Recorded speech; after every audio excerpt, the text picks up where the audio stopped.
Hello and welcome to London360, the news feature show which keeps you in the know about everything that's been happening in the capital.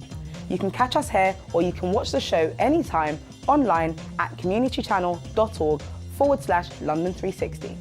You can also follow us on social media where you can get involved, keep up with the action and go behind the scenes. Don't go anywhere because coming up we've got some interesting and wonderful stories lined up as we sort out creatures great and small in London's wetlands and discover what life is like for the most prejudged and marginalised members of the LGBT community. BHS seems on its way to joining the likes of Woolworths and Comet in the British brand Boneyard. In a world where anything can be thrown away and replaced, a museum in West London provides a historic journey of changing consumer brands. From household goods to technology, we take a nostalgic trip through their time tunnel. I've just seen a toy called the Magic Robot, which I'd completely forgotten about, and I can, just seeing it here, you can remember how it sounded and how the way it moved. The Museum of Brands, Packaging and Advertising can be found in North Kensington and is home to memorabilia including packaging, games, radios and televisions. It is a unique record of British social history dating back to the Victorian era. I, in many ways, started certainly the early part of this collection down Portobello Road, exploring amongst all the antique stores. What we have on show here perhaps should never have existed. It should have all been thrown away. Visitors to the museum are treated to a nostalgic walk down memory lane. Well, we're both Danish, so quite funnily enough, there are not that many brands that we recognise. There are a few, but quite a few of them we realise that they're simply English. God, you got the Queen all over the place. Oh, kings, whatever, any royalty, they're all over the brands and the labels, and so obviously very important too. Many products, the companies are still around and still producing some of the goods now, even though they've changed slightly. Much as it's lovely looking at these things, I wouldn't necessarily want it all in my house because it's just stuff, but then that's what surrounds us. It becomes our wallpaper, and it's really lovely to see that collected so that people can look back on it and see what our life was actually like. A short walk from the museum is the famous Portobello Road Market. We spoke to an antique store manager to find out why he thinks collecting is important. Collection is not so easy. Means knowledge, means appreciation, means hunting, and it needs money. And it's not only hobby, it's also challenge. And we live here for challenges. It can be from shoes, it can be hats, it can be anything. Those are collectible things. That they have some value and some meaning in the history that they will pass to the next generations. Earlier on in the museum, you know, if you were a lady of leisure, you'd just be sitting there. How boring would life have been just sitting there sewing or reading your magazines and your newspapers? And then if you were below stairs, absolutely horrendous with, you know, all the effort involved with the sweeper. The most interesting thing for me is that it's really brought alive some of the memories that I've got of things that I still do or still have and things I used to use. How our lives have changed and how our children can't actually imagine the fact that television only started at lunchtime and switched off at 11 and there wasn't really any children's television, and it's just amazing. We were talking about the big box of chocolates earlier and saying wouldn't it be great if you were given that, but no, it wouldn't, because actually we can all afford everything now. Because when we were children you couldn't, you saved up for months for stuff, and now everything is much more accessible. It's the quantity of these hidden stories that come together to make up this fascinating insight of the world that has disappeared. A great brand is one that we have drawn to us. We feel like a close friend. We should never ever forget all of these things. Food banks have become an essential source for those suffering poverty in London. But in a new departure, one food bank in Brent is now assisting those suffering from energy poverty. We found out about the scheme, which is helping those forced to choose between heating or eating. Before I knew this place was available, I mean, I think I went without gas for about 4 weeks. And, you know, just having to stand at a kitchen sink with a boiled kettle and try and have a strip wash is degrading. We should be living better than that. According to the Joseph Rowntree Foundation, over 1 million people in the UK live in destitution, with over 700,000 households unable to afford the bare essentials. More people are finding themselves in energy and food poverty. Fuel poverty is a very big issue, especially in the winter months. I would say 90% of the families that come here for a food parcel are also struggling as a result of fuel poverty. One of the problems many in energy poverty face is being overcharged on the prepayment meter system. Prepay rip-off is about those people who essentially can't afford direct debits. They're paying up to £300 more a year than those people on direct debit. And it works out to be something like £1.3 billion they're overpaying a year. Most people that have prepayment meters are in that position because they have to be. I can only afford to pay for what they use, so why they've been charged any extra? Please talk to your energy provider, whoever they are. If you're on a prepayment meter and have the choice between heating and eating, and you really need desperate assistance, come and talk to your nearest food bank in the areas that we're operating. To help those living in energy poverty, Npower and the Trussell Trust have created a new voucher scheme. Well, the voucher that I've requested is it's £30 allowance, I believe, for gas and electricity. It can be used on both, split between the two. I've also been led to believe that would be a great help because I'm on a prepayment meter for both my gas and electricity, and the prices seem to be extremely high, even when I'm not using anything. So this fuel voucher means that they'll be able to get electricity or gas for 3 days and be able to cook the food that they've got. It's kind of making it a bit more dignified. But for people living in energy poverty, every day is a struggle. Just lucky because I've had them vouchers through the food bank, through Trussell Trust, to keep my electric on because bills need to come down and stop charging us more for these meters because we can't afford to pay our bill. And that's wrong. That's the poorest people in society, vulnerable, pay more for the electric, pay more for anything else through prepayments. It's distressing, upsetting, it's embarrassing. You can't invite people around because you can't put your heating on, you can't do nothing for them. You don't want to wake up in the morning. You wish you were just all week because you don't know what's going to happen. I mean, now I'm going to have to go down to the Trussell Trust again because I've got no food. And my electric's running out. And I've got to go down there again. And you can only go there 3 times in 6 months, so where do you go from here? How do you get through this? You try to get through it, but every time you try to get through it, there's something else knocking you back again. For now, the fight continues so that no one has to make the choice between heating or eating. The smart meter will A, let you know how much energy you're using, but also it'll help get the costs of prepay meters down.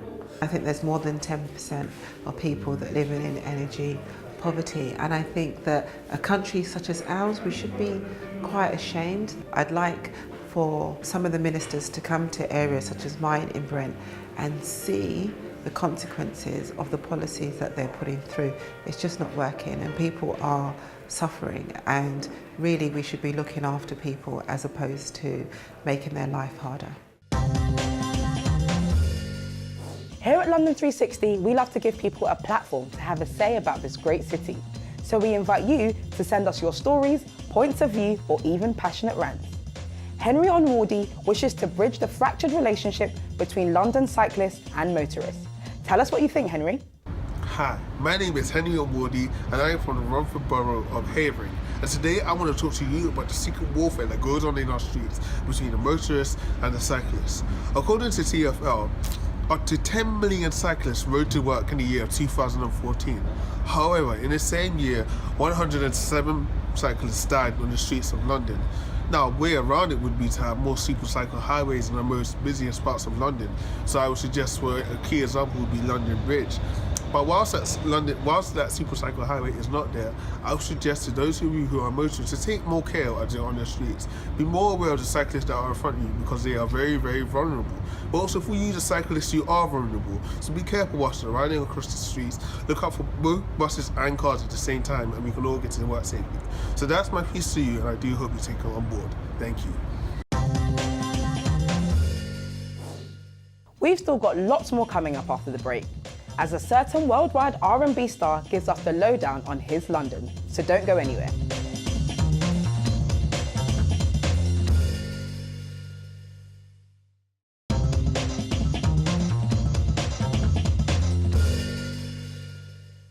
Welcome back to London360. With the increase in London's population and the decline of green spaces in the city, wetlands are proving to be important safe havens for wildlife in the capital. We learnt more about this habitat and what is being done to protect these wild havens. We're giving every single visitor a chance to get really close to a whole range of different wetland habitats that they're not going to find anywhere else. According to the London Wildlife Trust, there are over 13,000 species of wildlife in the capital. Located in Barnes, the London Wetlands Centre offers an essential safe haven for some of London's best-loved species. From ducks to otters, visitors can explore these various habitats for £12 entry per adult and £7 for children. Across town, the Woodbury Wetlands in Stoke Newington has recently opened its doors to the public after being closed for 200 years. Visitors can explore the intricate ecosystems of London's unique nature for free. One visitor claimed the wetlands resembled the Norfolk Broads, despite being near the heart of the city. Londoners can also see migratory birds that come to the centre in Barnes, adding to the variety of species that live in this urban oasis. Throughout the year, a range of wildfowl, so a lot of different species of ducks, but then a lot of it's very seasonal, so some things you're only getting passing through in spring or autumn, like the warblers that come up from Europe.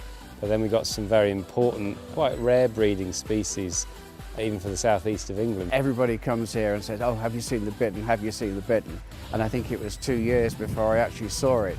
And so it's like a eureka moment. So now when I'm sort of meeting and greeting and people are saying, have you seen the bittern? I can actually say, yes, I have. But also, I make sure that the people I do speak to actually get to see it as well. It makes a booming sound, which is quite loud actually.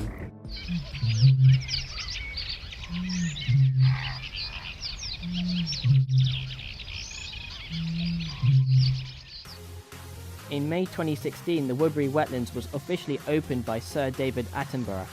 The new wetland reserve was formerly known as the East Reservoir and was built in 1833. During the opening weekend, almost 4,000 people visited.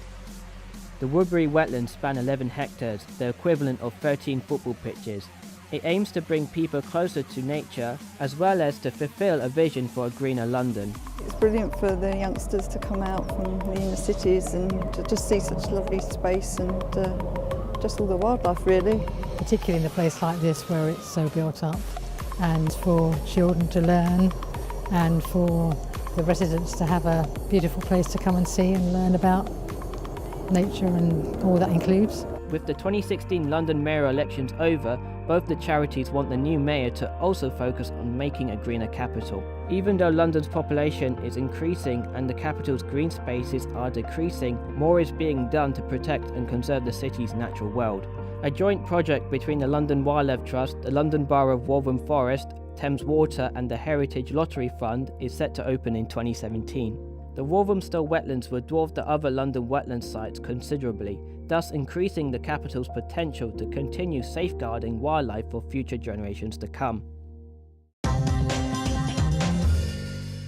Lesbian, gay, bisexual and transgender awareness is increasing across the globe. But what happens when your identity conflicts with your race and faith? We discussed issues surrounding identity with members of the LGBT community here in London. In our society, everything is gendered. There are men's toilets, women's toilets, Mr. or Mrs. and there's a constant having to choose which way you're going to go. The LGBTQI community is an umbrella of different sexualities and gender identities. Within this community, issues surrounding race and faith make it harder to be socially accepted. We spoke to different members of the community and also visited the Twilight exhibition in Islington, where diversity is expressed and explored through photographs and oral history. When I first came out of being gay, my parents brought in a pastor to pray for me, and I was put to fast for a week. It was a way to heal me of my gayness, I think. There's already a lot of prejudice and a lot of struggle you're facing coming out with one identity, say you come out as trans. Then being from a certain faith background also means that there are particular, perhaps religious rules, religious laws that the family or the community adheres to. I'm Muslim. I was raised Muslim. My parents are Muslim, and that's a really important part of being Pakistani. When I was living in Brighton and had come out as lesbian and as trans, I couldn't be both those things. A Nigerian-born makeup YouTuber told us how he gets his voice heard. I'm Damilola, I'm a human being and no one is like me. I do like guys and that's my preference, but that's just what I like, do you know what I mean? But it has nothing to do with me because you can get another gay person with two different people. Being gay is not easy, especially when you're black, and the African culture and the black culture, it raises to teach our children that being gay is wrong. You know, we'd rather accept someone has killed someone than to accept someone that's homosexual. I want to show the positivity of homosexuality to the world through my videos. If I can show people how to do their makeup, I'm going to use my platform to just put people across my story and my experience. Media representation and public awareness of the LGBTQI community is growing, but not all members of the community feel represented. We have seen an increase in the media reporting on LGBTQI and specifically trans stories, and that's a good thing. However, some of the stories in the media are very one-sided. The representation that is out there in the mainstream isn't really about the trans community, it's about how people perceive the trans community. And it's about making them feel like we're being inclusive. I had an experience where some guy that was just so angry at me for no reason and wanted to attack me. Those are the things that you don't want to deal with, do you know what I mean? You want to be able to be safe when the whole world is against us already. People are still against each other in the community. I just think that it's a shame. In a lot of Black and Asian communities is that we don't like talking about our feelings. Our parents don't talk to their sisters or uncles or, you know, we just don't really talk about things that are going on. I know that sometimes we don't have a family with us, like I don't have a family with me, and you feel like you don't have that support, but there's always somebody there for you. Changing the music scene in London and embracing his Asian roots, Jay Sean was the first UK urban solo artist of South Asian origin to top the charts across the world. He gave us an exclusive interview on how London inspired him and what makes this city so special. Yes, people, what's going on? I am Jay Sean and you are watching London360. You know this is the place to go. We got up close and personal with Jay Sean to find out how he grew up in London, his go-to places when he's here, and why it's such a special city for him. First place I have to go back to when I land in London, standard, is my mum and dad's house. There is no way on earth I could land here and not go and see my mum and dad first, because listen, A, I'm Indian, okay? And B, that means around the face, if you land, how are you gonna come to England not come and see your mum? So of course I have to go and see my mum, and she'll give me some nice Indian tea and make me a nice little omelette and do everything else I need to get done, any clothes that I need. It's a beautiful, I miss them, man. I mean, come on, they're my only family there, so. I was born in Hillingdon and grew up in Southall, and then moved to Hounslow, but I went to school in Hammersmith. It was very important, that was, being able to, growing up in an area that was very Asian in terms of its demographic, but then going to school with non-Asians, so that way, look, you're growing up with all walks of life. That is very important to me. You can get to be able to get on with everyone, different people. That's important. Like any other Londoner, Jay Sean has his favourite places to enjoy himself with friends. In London, definitely again, I would probably go down to Edgware Road, have some shisha, you know what I mean, get a little drink, and just wild out over there. I love going out, eating out in sort of Knightsbridge, Kensington, places like that. I do really like Nobu. Hakkasan is also a big favourite of mine. So I like those two joints. Marouche, any Marouche restaurant I like as well. Jay Sean is now based in New York, but if he moved back to London, he's clear where he would like to live. Really now it would be #1, Hyde Park. I mean, that is like, you can't get better than that. If I was mayor of London for a day, I would let everybody ride around on quad bikes. And I think, imagine how fun that would be to be able to have like a quad bike or like one of those go-karts.